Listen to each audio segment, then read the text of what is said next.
तहसीलदार के हुक्म पर बरामद दखल की कार्रवाई के लिए थाना लुडन गया था। वहाँ एसएचओ साहब ने कहा कि मैंने डीएसपी को भी बुलाया आपके लिए, वो आ रहा है तो फिर आपकी कार्रवाई करते देखते हैं आपका।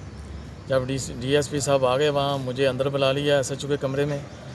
वहाँ मुझे कहते आपने ये 2 नंबर बनवाया है, बोगस करवाया है, इसमें टेम्परिंग की है, ये दूसरे वारंट दखल में आपके बुलाइए। अभी ये पर्चा देते हैं, कार्रवाई करते हैं और हम दोनों पार्टियों को बुला के इनकी समाअत करेंगे वारंट दखल की। तो समाअत करने के बाद हम देखेंगे ये सारे मामले को। वारंट दखल मेरे साथ छीन लिया, मेरे को काफ़ी देर उसे हरासा करते रहे, मुझे खड़ा किया रखा।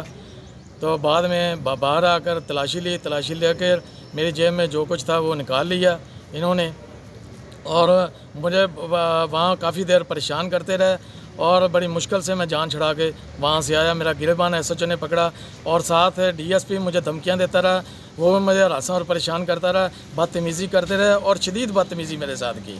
अच्छा सर, मुझे ये बताएं कि इसमें कौन कौन से लोग शामिल थे जिन्होंने आपके साथ बदतमीज़ी की?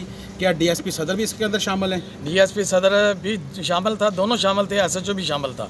दोनों ने बराबर उन्होंने की है मेरे साथ ज़्यादती और किसी ने कमी नहीं की ज़्यादती में। अच्छा, इस हवाले से आपने कोई कार्रवाई अपने अदारे को बताई है कि आपके साथ ये उन्होंने मामला किया है, तो इस हवाले से कोई एप्लीकेशन गुजारी है, कोई कार्रवाई अमल में आई है?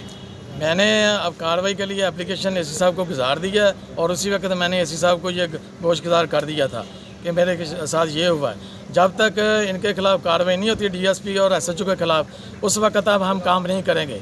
मैं अपना पूरे ज़िले के कानूनगो को बुलवा रहे हैं हम और इसका हम फैसला कर रहे हैं कि बिल्कुल सारे काम ज़िले में नहीं करेंगे जब तक इनके खिलाफ कोई कार्रवाई नहीं होती।